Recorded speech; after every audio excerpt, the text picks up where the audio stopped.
Biblia no fue escrito en español. Entonces, ¿cuál fue su lengua original?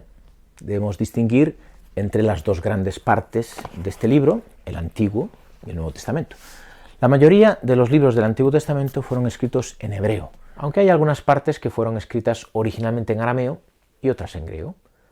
Por lo que respecta al Nuevo Testamento, los libros nos han llegado en griego, independientemente de que en su elaboración o primera redacción, especialmente en los Evangelios, se hayan utilizado colecciones de relatos o dichos de Jesús en arameo. Además, los libros bíblicos fueron traducidos ya muy pronto a otras lenguas. El Antiguo Testamento hebreo se tradujo al griego en Alejandría a partir de finales del siglo III a.C. Esta traducción es conocida como los 70 o Septuaginta. De ella, de esta traducción, hablaremos mucho en esta serie. Ya en época cristiana, tanto el Antiguo Testamento como el Nuevo Testamento fueron traducidos al latín, al siríaco, al copto, al armenio, etc. Vamos a detenernos, aunque sea brevemente, a conocer algo del hebreo, el arameo y el griego con el que fueron escritos los libros sagrados. Si la palabra de Dios se escribió en esas lenguas, lo mejor sería aprenderlas y leer la Biblia en su idioma original. Pero si no tenemos tiempo o ganas, es justo que queramos conocer al menos algunas características de aquellas lenguas que de hecho determinan nuestro acercamiento a la escritura. El hebreo, en el que están escritos los libros del Antiguo Testamento, pertenece a la gran familia de lenguas semíticas, como el árabe, por ejemplo, concretamente a la rama denominada semítico noroccidental, junto con el ugarítico, el arameo y las lenguas cananeas, fenicio, moabita, amonita, edomita. Una de las características de la lengua hebrea es la composición triliteral de sus raíces. Cada raíz está compuesta de 3 consonantes. Verbos y nombres, a partir de una misma raíz, se declinarán jugando con una determinada pauta de vocales, así como en el caso de los verbos de prefijos y sufijos. De este modo, la raíz triliteral MLK, o Mem, Lamek, Kaf, está en el origen del sustantivo rey, Melek, y de la forma verbal el reino, Malak. Y ahora tenemos que hacer un esfuerzo por diferenciar lengua hablada y escritura. Es conveniente recordar que la escritura nace relativamente tarde, si contemplamos el proceso completo de humanización, mucho después del surgimiento de la lengua. Las primeras formas de escritura están atestiguadas a finales del IV milenio antes de Cristo, obra de las civilizaciones mesopotámicas. En primer lugar, se utilizan los pictogramas, de los que los jeroglíficos egipcios no son más que una expresión desarrollada. Dibujos que representan los objetos o las acciones que intervienen en la frase que se quiere construir. Más adelante se pasa a la escritura cuneiforme, hecha a base de incisiones triangulares realizadas con un punzón, una transición importante hacia el alfabeto, dado que introducía signos que representaban no ya objetos o acciones, sino sílabas o palabras. Con todo, el elevado número de signos necesarios para expresarse hacía de la escritura un instrumento reservado a unos pocos. El gran paso para la simplificación y, por tanto, para la expansión y universalización de la escritura fue el nacimiento del alfabeto, que se suele situar en algún lugar de la costa cananea o fenicia, es decir, Palestina o Líbano, a mediados del segundo milenio antes de Cristo.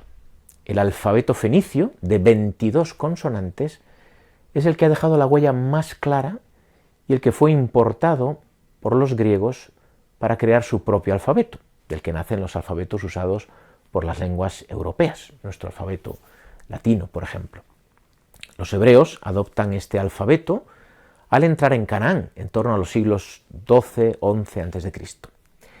De hecho, las inscripciones más antiguas en hebreo se hallan en ese alfabeto, dando lugar a una escritura que se conoce como paleohebreo. El pueblo samaritano ha conservado esta escritura y, de hecho, ha transmitido su particular Biblia, que solo contiene el Pentateuco, en caracteres paleohebreo. El hebreo de los textos bíblicos, tal y como fue escrito y transmitido por los judíos, nos ha llegado principalmente en una escritura que es conocida como cuadrada o aramea, que representa la evolución del alfabeto fenicio entre los pueblos asirio y babilónico y que es adoptada por los judíos durante el destierro en Babilonia. El hebreo se escribe linealmente de derecha a izquierda, al contrario que nuestra dirección, como todas las lenguas semíticas. Y su alfabeto, o alefato, más correctamente, ya que la primera letra es alef y no alfa, posee solo consonantes. El hebreo que encontramos en los textos bíblicos más antiguos es por tanto consonántico, es decir, se escribe sin vocales, aunque cuando se lee se deben evidentemente incorporar. Solo a partir del siglo VII después de Cristo, los escribas judíos llamados masoretas inventaron un sistema de vocales para incorporar al texto bíblico, en forma de puntos y líneas encima y debajo de las consonantes, con la intención de fijar una tradición de lectura y evitar las posibles ambigüedades. Aunque en una escritura consonántica había menos ambigüedades de las que pensamos, podemos imaginar que algunas palabras no vocalizadas daban lugar a más de una interpretación. En castellano, por ejemplo, la serie MNT podría ser vocalizada como manto, como minuto o como monte, que son cosas muy diferentes. Por referirnos a casos reales del hebreo bíblico, el término DBR en Isaías 9:7, envió el Señor DBR contra Jacob.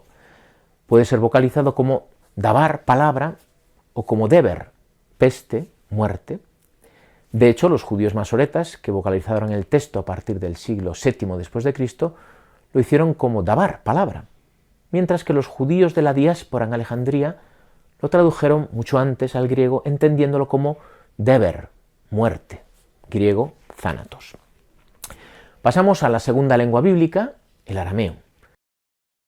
Algunas partes del Antiguo Testamento fueron escritas directamente en esta lengua. Se trata de algunas secciones de Daniel, prácticamente de los capítulos 2 a 7, y Esdras, gran parte de los capítulos 4 a 7, y de un versículo de Jeremías, en el capítulo 10. Además tenemos un buen número de palabras o expresiones arameas en el Nuevo Testamento, especialmente en los Evangelios. Por ejemplo, Marcos 15:34, Eloí, Eloí, lema sabachthani, Dios mío, ¿por qué me has abandonado? Aunque la grafía es griega, la lengua es aramea. El arameo es la lengua del imperio asirio, la misma que usarán los dos imperios que le suceden, el babilónico y el persa. Con el destierro en Babilonia, a principios del siglo VI a.C., el arameo penetrará en la cultura popular judía, llegando a sustituir a la lengua de Judá, que era obviamente el hebreo. Desde entonces se impondrá como la lengua del pueblo, incluso durante los periodos de dominación griega y romana de Palestina. De hecho, era la lengua popular en tiempos de Jesús. En la antigüedad, esta lengua ha sido conocida con otros nombres, además de arameo, como sirio o caldeo. El arameo, igual que el hebreo, pertenece a la gran familia del semítico noroccidental. Se trata, por lo tanto, de lenguas hermanas, por lo que el paso de una a otra no es muy complicado. Esto es lo que permitió que la población que hablaba hebreo pasara a hablar arameo sin especial dificultad. Por poner un ejemplo contemporáneo, imaginemos que toda la población española es llevada al exilio en Italia y permanece allí 50 años. Con mucha probabilidad volvería hablando italiano, por ser una lengua parecida y fácil de aprender. Como el hebreo, el arameo es también una escritura consonántica, sin vocales, que se escribe de derecha a izquierda. Ambas lenguas comparten la misma grafía, cuadrada, por lo que a primera vista, si no se tiene un poco de experiencia, se pueden confundir. Como un chino, por ejemplo, no sabría distinguir por su grafía el español del italiano. Terminemos con la tercera lengua bíblica, el griego.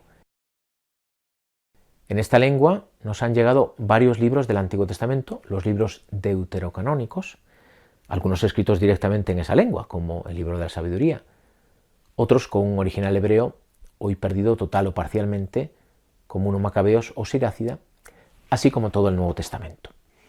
El griego es también la lengua de la versión del Antiguo Testamento de los 70 o Septuaginta, que jugó un papel decisivo en la redacción del Nuevo Testamento y en la primera literatura cristiana. Aunque entre el griego de los libros deuterocanónicos del Antiguo Testamento y el griego del Nuevo Testamento puede haber más de 2 siglos de distancia, ambos pertenecen a lo que es llamado griego koiné. Se trata de la lengua imperial que se impone con la llegada de Alejandro Magno a Oriente en el 333 a.C. y que se extiende hasta el siglo VI. Para hacernos una idea de lo que debía ser el griego koine, podemos utilizar el ejemplo del inglés que hoy usamos como lengua universal de comunicación. El inglés estándar, que se utiliza en Internet, en los diálogos entre empresarios de diferentes nacionalidades o en la descripción de los productos comerciales, dista mucho del inglés literario británico, tanto actual como clásico, de la época de Shakespeare. Del mismo modo, se percibe con claridad la distancia entre el griego bíblico y el griego más clásico de los grandes autores del siglo IV a.C., como Platón o Aristóteles. Sin embargo, el griego bíblico también se diferencia del griego koine coloquial. En efecto, el griego bíblico de gran parte de los libros de los 70, de la Septuaginta, es un griego de traducción. Por lo que respecta al Nuevo Testamento, casi todos los autores están de acuerdo en que su griego delata la interferencia de otra lengua de estructura diferente.